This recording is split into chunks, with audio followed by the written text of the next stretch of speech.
We're here at Wysing Arts Centre with Joey Holder to talk about her new exhibition, Ophiux. Can you just give us an idea about what we're actually standing in here and what the ideas behind this show are? I wanted to kind of create like a scientific lab stroke medical room where I would have larger than life medical equipment in that room. Within the exhibition there's a larger than life MRI scanner and also a C-arm X-ray machine.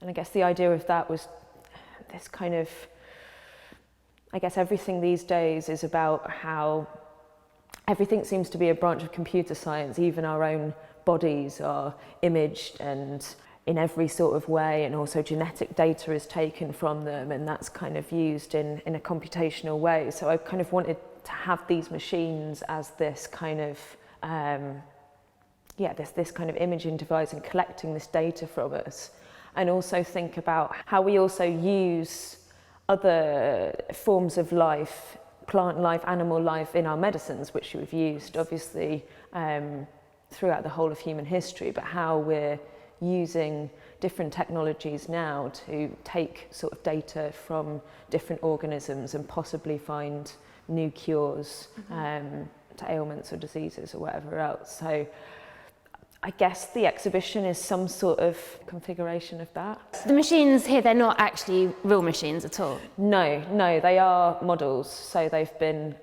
made, yes. To scale, but larger? Yeah, they're slightly larger than real life machines.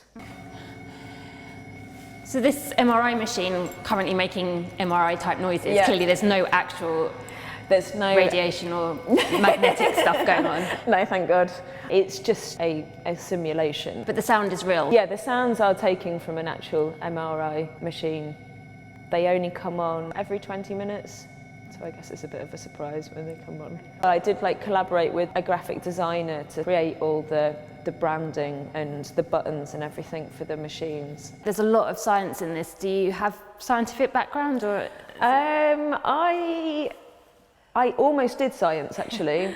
Before I'd study art, when I was at school, I did study both art and science. So when I was at school, I did art, biology and chemistry. Okay. So, which was always considered, I think, quite a strange mix. Yeah. But I think now it makes sense. So do you see art and science as two sides of the same coin, or do you still see them as distinct disciplines? I think it's a complicated question. I think there's a certain exploration, I think, in science where I guess like in Western science, like in our science these days, it is about trying to discover some fact or truth about the world, and maybe art isn't about that. It's more about maybe looking at the world differently, or an interpretation of that, or discovering something new, or looking something in a different way, where I guess a science is more logic-based. But I think that they could both learn from one another though, and I'd like to see, I think in a lot of disciplines it's a shame that there isn't more cross-pollination of the disciplines, and I think with a lot of research actually, like you kind of go very deep into your own subject, and then it kind of creates its own language and then starts to talk to itself quite a lot. So I think that needs to be opened up a lot, and I'd like to see a lot more collaboration, I guess, between the sciences and the arts. But I mean, it's been great actually working with the two scientists that I did work with, Marco Galardini, he was the computational geneticist, biologist, and also Katrin Linse from the British Antarctic Survey. And after a number of conversations, it was really fruitful to hear their feedback about the work. Coming from their perspective. I mean, I don't really like to see my work as just as the sort of finished exhibition. I've always kind of had a problem with that. I think it's a very modular practice, if you like. So there's lots of things that go on around that, the research, there's lots of online stuff as well, which gets presented along with the project. And yeah, so it's this kind of like continual transformation and stream, I guess, of the, and I think that is the work and the conversations as well, like rather than just like the objects that are in this room now. You just mentioned sci-fi a minute ago, and watching the film, it is very sort of sci-fi. Yeah. And I know somewhere in the text to go with this, it says about synthetic biology, which kind of went whoosh over my head. Yeah. But how much of that, I mean, what is synthetic biology, if you can just condense it, and how much of it is real and happening now, and how much of it is kind of still science fiction? Well, it's interesting actually that synthetic biology as a term, I don't think even scientists, they have trouble defining. I mean, generally, I guess it's bioengineering, biotechnology, also genetic engineering. There's lots of things that come under that title. I mean, within synthetic biology and genetic technologies, they can now sort of take a piece of genetic information and then insert it into another organism, into something else. So, and they are managing to do that now. They've actually created synthetic life. About, I think it was in 2010, there was a scientist called Craig Venter that took a piece of genetic information and then put it into another bacteria. But what that did is it kind of like reprogrammed the whole of this organism, so it became something new altogether. So it's like, I guess, taking a piece of software maybe and putting it into like a computer, and that's kind of like how they think about it, and then it becomes something else. It reprograms it. So, and a lot of biology these days is kind of taking this notion of like genetic code, is like thinking about it like computer code. Yeah. And so that is science fact rather than science fiction, although it sounds like something from science fiction. So I guess this project is quite a speculative project about what that could,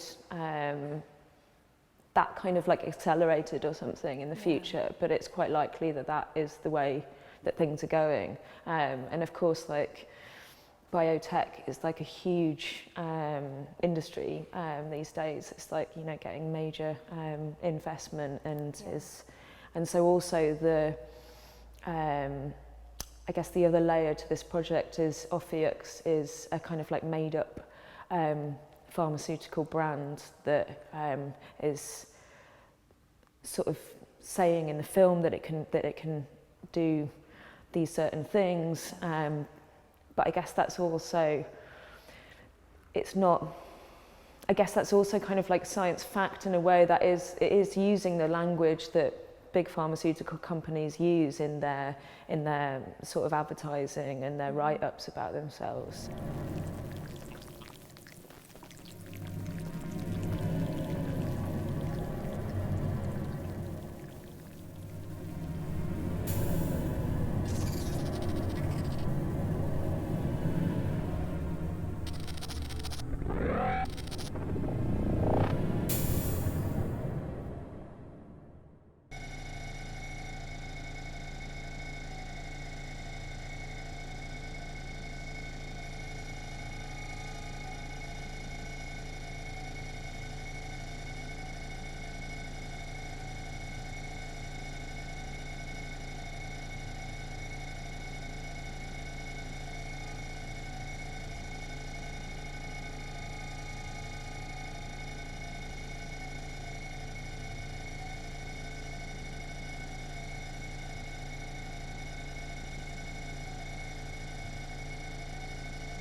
You're using a lot of undersea creatures and imagery throughout, well, in here and also in the film. Yeah. You used to be a dive master. Do you think, is that where the interest comes from? I think I've always had an interest, I guess, since a really young age in weird nature. I have spent a lot of time scuba diving as well, which I guess is not only like the interest in these strange creatures, but also it's a completely sort of alien environment. I mean, the way that you move around it, it's a liquid space. I'm kind of very interested in what makes these creatures seem very like alien to us or something, and with all our science and understanding, we try to figure these things out and sort of measure them and draw diagrams and whatever else, but it's still, there's so much that we don't know about these creatures, and so, I mean, so much that we don't know about the bacteria that's on the palm of our own hands. So I guess like a lot of what I'm interested in my work is just displaying that or uncovering that kind of like unknown against like more scientific understanding, which always seems to be quite limited. I mean, we just couldn't live in the environment that they live in. They live around like the undersea volcanoes where it's kicking out, these are active volcanoes, it's also kicking out like methane gas. So the whole way that they process their energy